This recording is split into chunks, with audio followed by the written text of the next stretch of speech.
আমরা যেখানে মানুষ হয়ে জন্ম নিলাম, সেই মনুষ্যত্বটাকে হারিয়ে পশুত্ব গ্রহণ করলাম। জীব হত্যা, রাহাজানি, ঠকবাজি, অধর্ম পথে চলা, মানুষকে ঠকানো, মানুষকে কাঁদানো, আঘাত করা, এগুলি হচ্ছে অধগামী হওয়ার পর। তা আপনার আত্মা কলুষিত হয়ে গেল। এই কলুষিত আত্মা কি হবে না, জীব জন্তু বৃক্ষ লতা এটাও ভগবানের সৃষ্টি। একে বলা হয় বিবর্তন, পরিবর্তন। হ্যাঁ, তা সেই পরিবর্তন হয়ে মানুষ আবার নিচের দিকে চলে গেল। এই জন্য হরিনাম, যে মানুষ নিজেকে জানুক। মহাপ্রভু এই জন্য কলিকালে এত কষ্ট করে নেমে এলেন মাটির পৃথিবীতে, আর হাতে ধরে ধরে জনে অনুরোধ করে। হ্যাঁ, কোনো গরজ নেই, কোনো গর্ব নেই, অহংকার নেই যে যার ভালো লাগবে আসবে, না হলে আসবে না, এটা না। মহাপ্রভু নিজেই দাঁড়ে দাঁড়ে গেলেন যে মানুষকে ডাকলে আসবে না, আমি তাদের কাছে যাব। এইটা দরকার, এটা ওদের দরকার, ওরা জানে না। যেমন অনেক রুগী ঘুরে বেড়াচ্ছে, হেসে খেলে বেড়াচ্ছে, সে জানে না তার ভিতরে কি মারাত্মক রোগ জন্ম নিয়েছে। ও ডাক্তার জানে, ডাক্তার চোখ দেখলেই বুঝে নেবে এ কয়েকদিন আর বাঁচবে, কিন্তু রুগী জানে না। এই যে মানুষের অবস্থা মানুষ জানে না, মানুষ আতীত, মানুষকে যিনি সৃষ্টি করেছেন সেই ভগবান তিনি জানেন এদের কি দুর্দশা। তাই তাদের জন্য, তাদের কল্যাণের জন্য মহাপ্রভু পশ্চিমবঙ্গের মাটিতে, এই বাংলার মাটিতে নদিয়া ডিস্ট্রিক্ট, নদিয়া জেলা নবদ্বীপে সচি মায়ের গর্ভকে আশ্রয় করে মহাপ্রভু স্বয়ং ভগবান নেমে এলেন মাটি।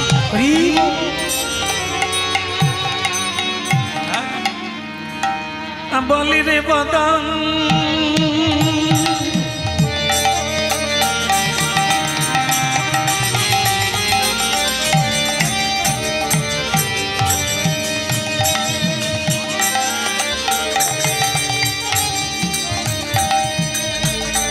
বলি রে বদন সুধা মঙ্গা, একবার বলি রে বদন, আমাদের বদন, এই বদনেই পুণ্য অর্জন হয়। এগুলো একটু মিলিয়ে নিতে হবে। আজকেই পারবেন না, আজকেই পথ বদল করতে পারবেন না, আপনাকে ভাবতে হবে। ভাবনা ল্যাবরেটরিতে এই কথাগুলো ঢুকুক, সেখানে গিয়ে রিসার্চ হোক, কোনটা নেওয়া উচিত, কোনটা বর্জন করা উচিত। এটা মানুষের স্বাধীনতা আছে। হরিনাম ধর্ম কাউকে জোর করে কেউ দিতে পারবে না। শোনানো যায়, বোঝানো যায়, বোঝা নেওয়াটা, স্বীকার করাটা মানুষের নিজস্ব ব্যাপার। এই আমাদের যে মুখমণ্ডল, যে আওয়াজ, যে শব্দ ব্রহ্ম নিকাশিত হয়, এই হলো মহাবিদ্যা। এই বাক্যের দ্বারা পৃথিবী বাঁধা আছে, এই বাক্যের দ্বারা উপাসনা হয়, এই বাক্যের দ্বারাই নরকে যাওয়া যায়। এই বাক্যের দ্বারা সম্বোধন করুন, ভালো আছে, কেমন আছেন, সম্বোধনে আপ্লুত হবে, আনন্দ পাবে। উনি আমার ভালো মন্দ জিজ্ঞাসা করছে। আবার বাপের পয়সায় খাচ্ছ, তার আবার এও বাক্য, ওর লেগে যাবে ফাটাং করে। আমার ব্যক্তিগত জীবনে হাত দেওয়ার তোমার তো অধিকার নাই। তাহলে কি বাক্যের দ্বারা হরিনাম করুন, পুণ্য অর্জন করবেন। সত্য কথা, মিথ্যা কথা বলুন, জেলে গিয়ে বসে থাকবেন। এও ওই এক জায়গার বিষয়। এই জন্য বদনকে বলছি, তুই 24 ঘন্টাই বল তার নাম, যেন আর কথা না বলা যায়। বলি রে বদন, বলি রে বদন সুধা মাকায়ে, হরি নাম মধু মাকায়ে কৃষ্ণ। একবার বলি রে বদন, বলি রে বদন সুধা মাকায়ে কৃষ্ণ নাম মধু মাকায়ে হরি নাম। ওই নামের প্রভাবে, হরি নামের প্রভাবে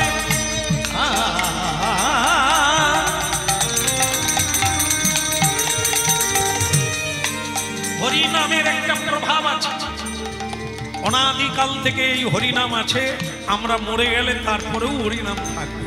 যুগ যুগ ধরে এই দিব্য নাম কীর্তন করেই মানুষ মুক্তির পথ পায়, এই নাম কীর্তন করেই পরম শান্তির আবেশ পায়, প্রাপ্ত হয় ভগবান। এই নামের প্রভাবে প্রভাবে প্রভাবে প্রভাবে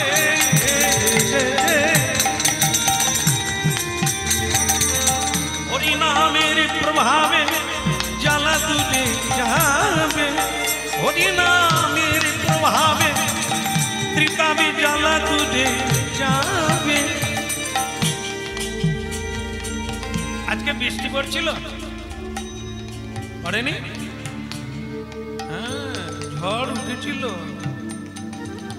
অমনি তো দু একজনা বাসায় গিয়ে বলা শুরু করলো, আর আজকাল আর ভগবানের প্রতি বিশ্বাস টিশ্বাস উড়ে যাবে। কেন গো? এই যদি নাম যজ্ঞ করা শুরু করলাম, ঝড় উঠে, ভগবান আছে?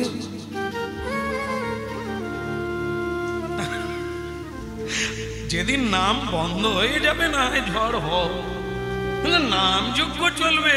যদি বৃষ্টি হয়, ঝড় হয়, ভগবান আছে আজকাল। এই জন্য মানুষ ভগবানের নামটাম ছেড়ে দিচ্ছে। বৃষ্টির সঙ্গে হরি নামের কোন প্রসঙ্গ আছে? বৃষ্টি চল রহে, তুম ক্যা করেগা? ঘুমেগা? নিদ্রা যাবে না। আরে বৃষ্টি পড়লে হাসপাতালে যেতে পারি, যেতেই হবে, হ্যাঁ কি না? যেতেই হবে। আমার বেটা শুয়ে আছে, আমার বউ শুয়ে আছে, যেতেই হবে। হ্যাঁ, এই যে কীর্তনে যাবে না একদিন, কিন্তু আত্মীয় স্বজন হাসপাতালে থাকলে কামাই দেবেন। কত বড় দায়িত্ব! বৃষ্টি পড়বে, বজ্রাঘাত হবে, আপনি ভগবানের নাম ছেড়ে দেবেন, সাধু সঙ্গ করবেন না। আমি যদি হাসপাতালে যেতে পারি, আর জামাই ষষ্ঠী দিন যত বজ্রাঘাত হোক, রাধে রাধে, আম কেনা হয়ে আছে, পৌঁছে গেলে ক্ষতি হবে, ওখানে ব্যবস্থা হয়ে আছে, না গেলে কি হবে? যেতেই হবে। তাহলে সেখানে যেতে পারি, এখানে বৃষ্টি হলে কি যায় আসে? ছাতা মাথায় দিয়ে শ্বশুর যেমন বুঝতে পারে জামাই আমার বৃষ্টিতেও এসেছে, কতখানি ভালোবাসে। শাশুড়ি মা রান্না করে সুখ পায়, তেমনি বৃষ্টিতেও যদি হরিবাসরে যেতে পারি, হরি বলে কতখানি ভালোবাসে, একে কি ছাড়া যায়?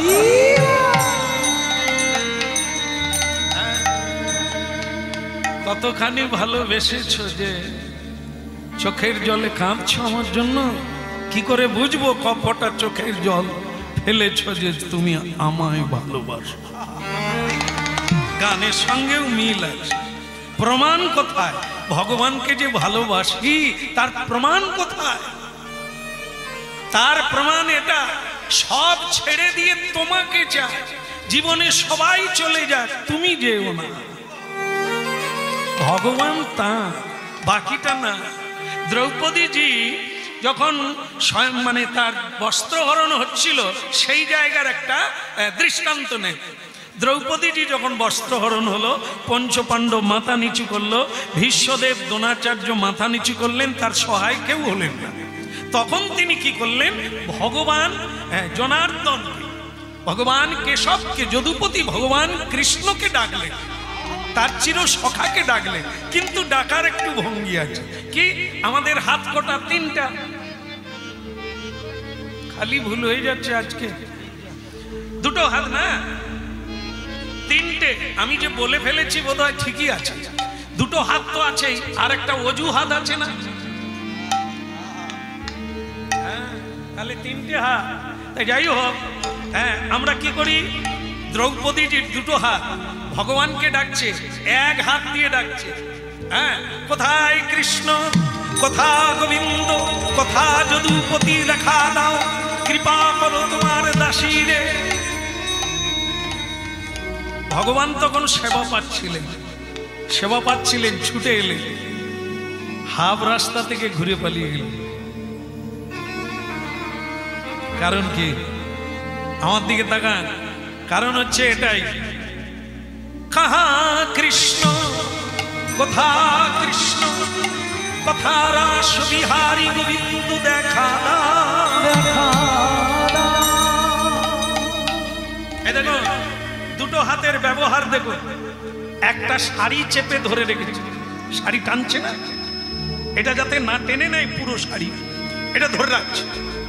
আর এক হাত দিয়ে গোবিন্দকে ডাকছে। গোবিন্দ হাফ রাস্তায় এসে গিয়েছিলেন দ্বারকা আর কোথায়? হস্তিনাপুর, দিল্লি, নিউ দিল্লি, যমুনা নদীর তীর। আজও হস্তিনাপুর ইতিহাসের পাতায় আছে, চাক্ষুষ দেখা যায়। সেই জায়গায় বস্ত্র হরণ হচ্ছে। ভগবান আছেন ভারতের পশ্চিমে গুজরাট প্রদেশে দ্বারকা ধামে ভগবান সেবা করছিলেন। সেখান থেকে এই উত্তর প্রদেশে দিল্লিতে চলে এলেন, কিন্তু হাফ রাস্তা। কেন হাফে এসে ফিরে গেলেন? তিনি দেখলেন যে দ্রৌপদী ডাকছে বটে, আমাকে পুরোপুরি ভরসা করে না, নিজের উপরে ভরসা আছে, এই জন্য এক হাত দিয়ে শাড়ি ধরে রেখেছে, আর এক হাত দিয়ে আমাকে ডাকছে। তাহলে এ ভক্তকে কৃপা করার আমার দরকার নাই। নিজেকে যদি নিজে সামলে নাও তো আমার আর কি নাক গলিয়ে লাভ। ভগবান ফিরে গেলে এই জায়গাগুলো থেকে আমাদের মিলিয়ে নিতে হবে। আমাদের ডাকটা কিরকম? এক হাতে, দুই হাতে, না ফুল হাতে? না, আমরা তো এক হাতে তুলি না, এক হাতও তুলি না, দু হাত তো পরের কথা। আমরা ডাকি, কখন ডাকি? বিপদে পড়ে গেল, কৃষ্ণ তোমার চরণে তুলসী দিলাম, আমাকে কৃপা করলে না। দ্রৌপদী বললেন, প্রভু সেই তো এলেন, শাড়ি জোগালেন, লজ্জা নিবারণ করলেন, কিন্তু অত দেরি করলেন। অন্য সময় একদিন বসে ভগবানকে প্রশ্ন করেছিলেন দ্রৌপদী যে সেই তো এলেন, কিন্তু অত দেরি করলেন কেন? বলে, দ্রৌপদী বললে যখন বলতে হয়। তুমি যখন প্রশ্ন করেছো, আমাকে বলছো দেরিতে কেন এলাম, তুমি মনে করো তো তুমি কি আমাকে ডেকেছিলে? নিজের শাড়ি নিজে ধরে আছো, তুমি নিজেকে নিজে যদি রক্ষা করো, আমি আর আসি কেন? যখন তুমি পারলে না, দুই হাত তুলে ডাকলে, আর আমার কেউ নাই তুমি ছাড়া, পথ নাই, তখনই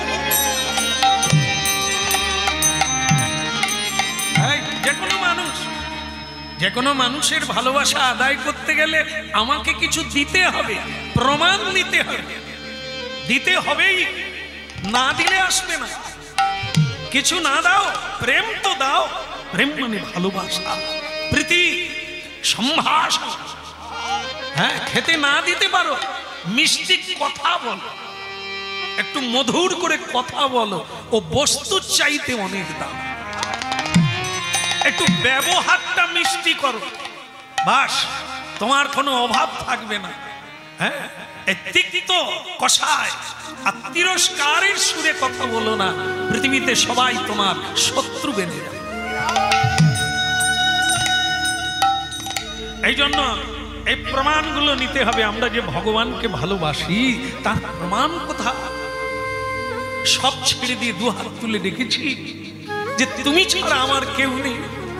আমরা মনে করি আমার যখন টাকা পয়সা থাকবে না, কেউ থাকবে না, সরকার আছে। হ্যাঁ, সরকারের কাছে লাইন দিই আমরা, আমাকে সাহায্য করুন, করেন তারা, করছেন তারা।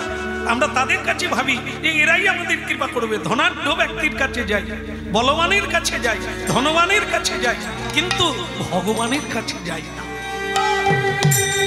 এই জন্য ভগবান বলে, তোর বন্ধু যখন পৃথিবীতে আছে, যাক তাদের কাছে যা, তোর মিলে যাবে সবকিছু। কিন্তু না, এই পৃথিবীতে এমন কোনো বন্ধু নাই যা আপনাকে খুশি করতে পারে।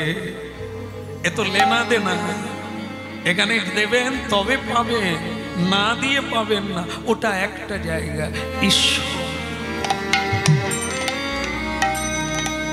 আজ পর্যন্ত আমরা কি দিতে পেরেছি? স্ত্রীকে অনেক কিছু দিলাম জীবনে পরিশ্রম করে, ছেলে মেয়েকে বড় করলাম, তাদেরকে পায়ের উপর পা দিয়ে দাঁড়াতে সাহায্য করলাম। আমরা সবাই সবাই জীবন পণ করে তাদের জন্য লড়াই করেছি। বিনিময়ে কি পেয়েছেন আপনারা?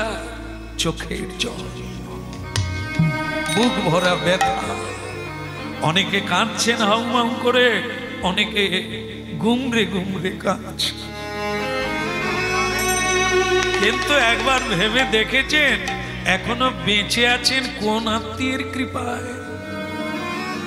যাকে যাকে একটা প্রণাম করার সময় নাই, কাজে যেতে হবে।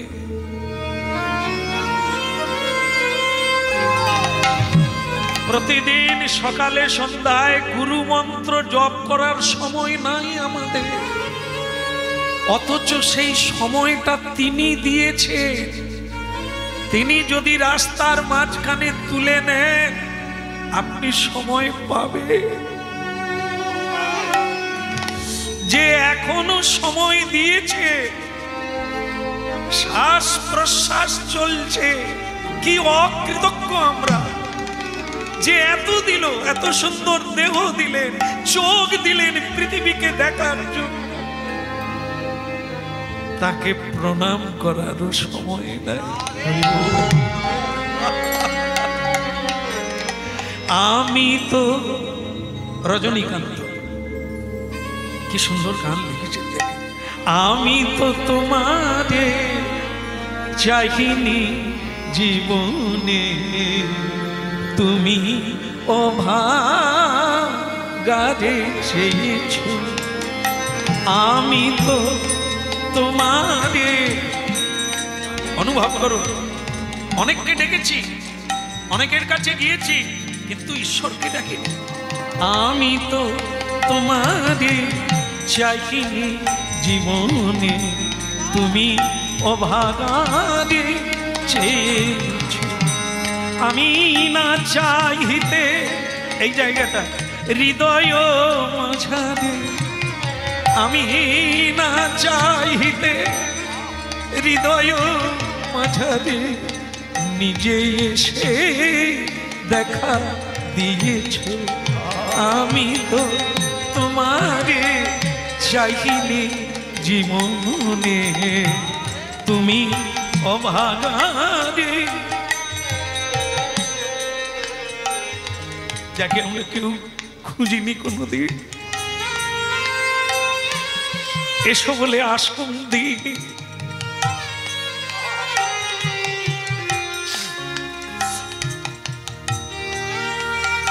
এই আমরা ভজন করি, তিনি নিজে এসে আমাদের হৃদয় বৃন্দাবনে বসে আছে, অপেক্ষা।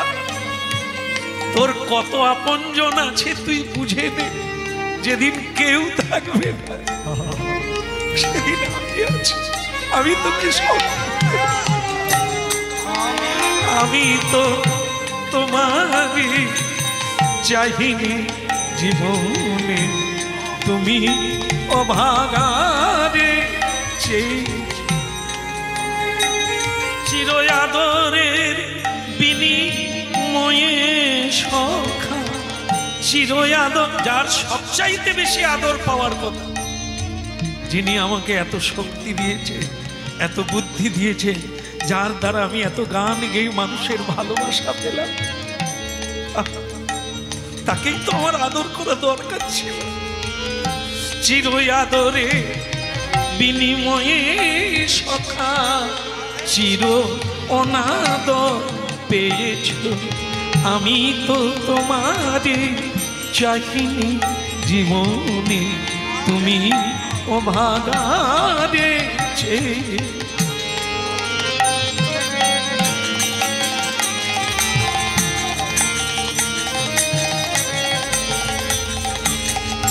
এই জন্য ভক্তমণ্ডলী মায়েরা হরিনাম শোনার লাগে, যদি শুনবে তো জীবনের মোড় নেবে, একটা নতুন জগৎ পাবে, একটা নতুন ভাবে বাঁচার পন্থা মার্গ পাবে। যদি না শুনবে অন্ধকারে পিছিয়ে কূপ মণ্ডুক। কূপ মানে কি? কুয়ো।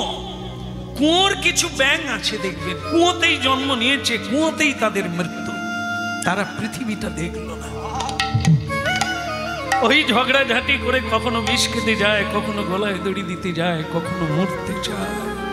কারণ কি? সে পৃথিবী দেখতে পায় না, সে জানে না আমার আপন জনকে। এই জন্য উঠে এসো হে, একবার তাকাও পৃথিবীর দিকে, কত আপন জন স্বয়ং ভগবান অপেক্ষা করছে তোমার জন্য। আমি তো তোমারে চাইনি জীবনে, তুমিও ভাগারে চেয়েছো। আমি না চাহিতে হৃদয় মাঝারে নিজে এসে দেখা দিয়েছো।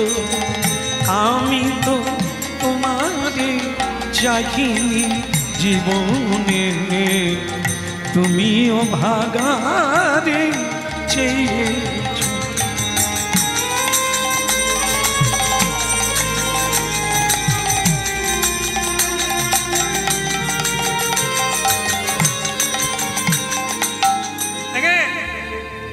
ছেলের মুখে একটু হাসি দেখতে গেলে তাকে কত তোয়াজ করতে হয়, কত কিছু তার বায়না পূরণ করতে হয়। স্ত্রীর ভালোবাসা পেতে গেলে তার চাহিদা পূর্ণ করতে হয়। যেটা চায় সেটা দিলে তবে খুশিতে একটু হাসে, আমরা আনন্দ পাই। কিন্তু যার দ্বারা বেঁচে আছি তাকে কি দিয়েছি, কি চাই তিনি? তিনি বললেন মন মনা ভব মদ ভক্ত মদ জাজি মাং নমস। চারটা জিনিস বললাম, তার একটা দিলেই হবে। জামা কাপড় লাগবে না, সোনা দানা লাগবে না, টাকা পয়সা লাগবে না, কিচ্ছু লাগবে না। মন মানা ভব, যেটা সংসারে কেউ নেয় না ওটাই আমাকে দিয়ে দে। কি বলুন তো? সংসারে সবাই অর্থ নেবে, পাসবুক নিয়ে নেবে, জমি জায়গা নিয়ে নেবে, তোমার মনের খবর কেউ নিতে চাইবে না। তোমার মনের খবর কেউ নেবে না। ভগবান বলে ওটা যখন অচল সংসারে, তুই ওটা আমাকে মন মনা ভব। দেখো, যার কোনো মূল্য লাগবে না, ভগবান ওইটুকুতে খুশি, তবু তিনি আমার হৃদয়ে থাকবে। থাকলে আমি পৃথিবীকে উপভোগ করতে পারবো। যে না থাকলে আমার আত্মীয় স্বজন সকলে থাকবে, শুধু আমি থাকবো না। কিন্তু কেউ না থাকুক, তিনি থাকলে আমি থাকবো। চির আদরের বিনিময়ে সখা চিরয়নাদরে পেয়েছ। আমি তো তোমারে চাইনি জীবন, তুমিও ভাগারে চেয়েছো।